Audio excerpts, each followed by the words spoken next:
El estado Trujillo es conocido por ser la tierra de santos y sabios. La primera por el doctor José Gregorio Hernández, la segunda por el científico e investigador Rafael Rangel. Hoy, en Nuestra Gente, tenemos una invitada que comparte ambas profesiones. Ella es médico cirujano egresada de la Universidad de los Andes, donde también comparte una especialidad en microbiología. Para que ustedes conozcan un poco más acerca de la salud desde un microscopio, hoy tenemos a la doctora Livia Vázquez en Nuestra Gente. A continuación.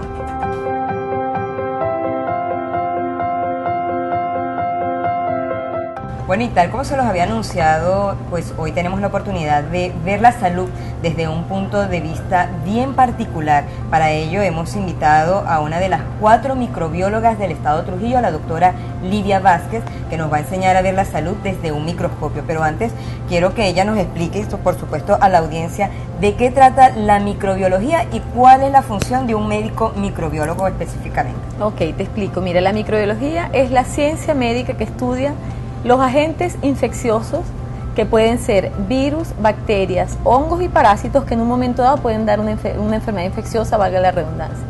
La función del microbiólogo es realmente importante en el conjunto de la salud. ¿Por qué? Porque él es el que hace el diagnóstico de la enfermedad infecciosa por la cual el paciente acude al médico. Entonces, él va a brindar un apoyo demasiado importante para el médico que está tratando a ese paciente, porque le va a decir qué patógeno está causando la infección, si se trata de una patología infecciosa, y sobre todo, y lo más importante, resulta, en el caso de las bacterias, decir a qué antibiótico es sensible y a qué antibiótico es resistente. De esa manera, pues, se le ahorra muchísimo tiempo al paciente y además, en estos tiempos, muchísimo costo, sobre todo. Entonces, esa es más o menos entre muchas otras funciones, por supuesto, debería formar parte del Comité de Infecciones Intrahospitalarias para evitar las infecciones en los hospitales, el manejo adecuado de los antibióticos, y es una herramienta desde el punto de vista diagnóstico sumamente importante, sobre todo en los países tropicales, donde las enfermedades infecciosas son las más frecuentes. Eso también le quería preguntar, ¿quiénes son más propensos a padecer enfermedades infecciosas? Más entre los propenso en niños. cuanto, ajá, ok. Bueno, mira, la edad, por supuesto, es en niños, mientras más pequeños son, puede haber un factor de inmunosupresión o sencillamente que el niño no ha desarrollado todavía su sistema inmunológico. Por lo tanto, los niños en los primeros 2 años son un poquito más vulnerables a las enfermedades infecciosas, igual que en las edades extremas, es decir, a las edades adultas, ya cuando el paciente es anciano, pues por supuesto se hace más vulnerable a este tipo de patología. Pero en líneas generales, pues toda la colectividad puede ser en algún momento dado vulnerable a una infección. ¿Y cuáles son las infecciones más frecuentes en las personas? Mira, las enfermedades más frecuentes de las personas, primero, la causa más frecuente de una infección en el ser humano son las causas virales. Nosotros podemos tener al año 3 o 4 cuadros de respiratorio superior causados por virus, pero también las bacterias juegan un papel importante. Tenemos el caso de las infecciones urinarias, tanto en las damas como en los caballeros, es más frecuente en las damas, sobre todo sexualmente activas, pero también juega un papel importante en los pacientes de edad adulta en el tracto genitourinario, del tracto respiratorio superior, es decir, se agrupa por órganos y sistemas, pero la causa más importante por la cual un paciente acude al médico es por patología viral, seguida de la patología bacteriana. Y la localización, pues por supuesto, donde haya mayor cantidad de flora habitual, que son las bacterias que normalmente tenemos en el cuerpo, como es a nivel de la orofaringe, en el tracto genitourinario y en el tracto gastrointestinal inferior, es decir, en el área del recto y del ano. Ahora me gustaría que nos explicara cuál es la diferencia entre una bacteria y un parásito, y usted también nos habló de hongos. Ajá. Mira, la diferencia entre un hongo y un parásito, filogenéticamente son distintos, pertenecen a 2 grupos distintos. Tienen diferencias importantes. Por ejemplo, la bacteria se agrupa dentro de organismos unicelulares, carecen de núcleo.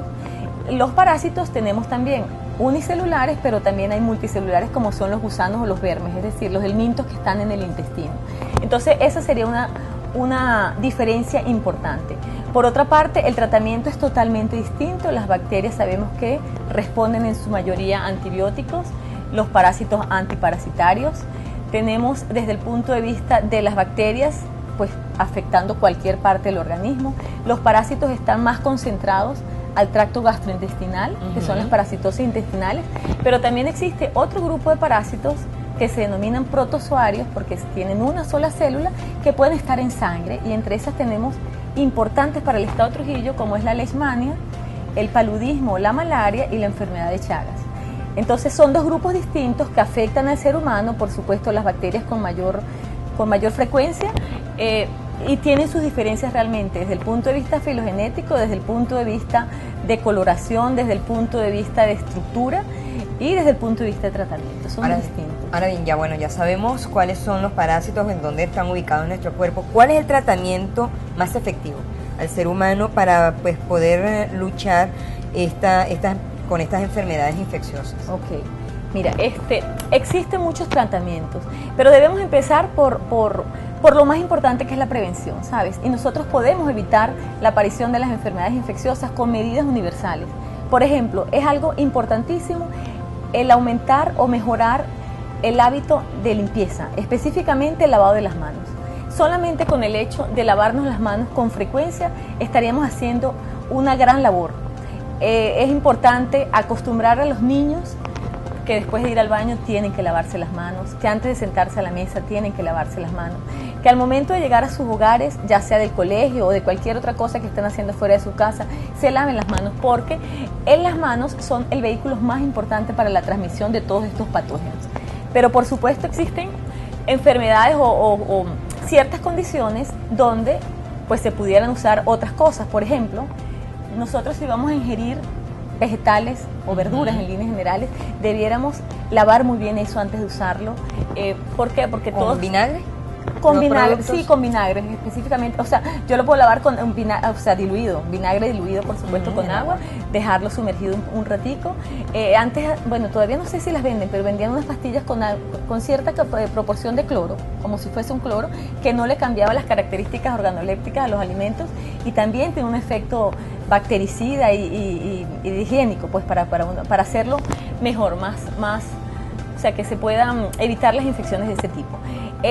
Tener cuidado con las comidas en la calle, por supuesto, eso es importante que nosotros tengamos ese hábito, pero mira, ya con el uso, con el lavado de las manos es mucho lo que se hace, y te decía que existen ciertas condiciones donde los pacientes ameritan terapia antimicrobiana profiláctica.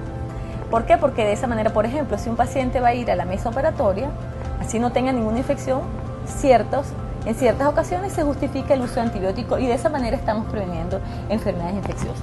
Igual las enfermedades virales, esas se adquieren sobre todo por la inhalación de goticas de saliva o algo así, y entonces pues sería importante no acercarnos tantísimo a las personas si sabemos que tienen un cuadro gripal, pues porque esa es una vía de transmisión, ¿entiendes?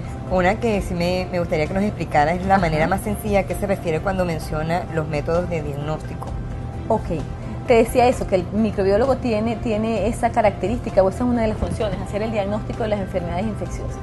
Pues lo más importante, estamos claros de que cualquier médico, egresado de la universidad por supuesto, pues está en capacidad de sospechar de una enfermedad infecciosa. Entonces, ¿qué es lo recomendable? Lo recomendable es que ese paciente, dependiendo del sitio donde se sospeche que está la infección, por supuesto, tomar una muestra, y esa muestra pues va a un laboratorio de microbiología, y en el laboratorio de microbiología se utilizan técnicas rápidas como es la visualización al microscopio, como decías tú empezando el programa, y a través del cultivo, es decir, la reproducción de esas bacterias en medios artificiales. De esa manera yo puedo identificarla, y te repito lo que te decía al comienzo, lo más importante en el caso de las bacterias es identificarlas y montarles las pruebas de susceptibilidad antimicrobiana. Ahora bien, y ya casi para cerrar este espacio de nuestra gente, me gustaría que les explicáramos a nuestra audiencia dónde podemos conseguir a la doctora Livia Vázquez para realizarse estos diagnósticos. Mira, para la gloria de Dios, porque todo se le debo a él, de verdad. O sea, me pueden conseguir en varios laboratorios de microbiología en la ciudad.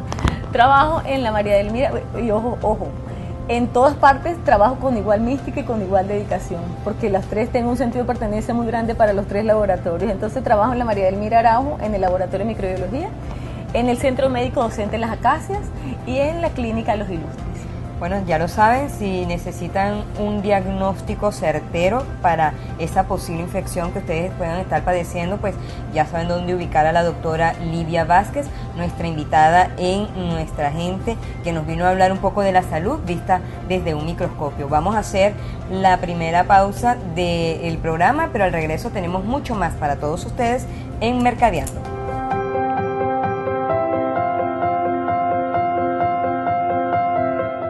Tengo que confesarles que mis dos grandes motivaciones de hacer Mercadeando es, primero, llevarles a todos ustedes información, contenido que sea de su provecho profesional y personal.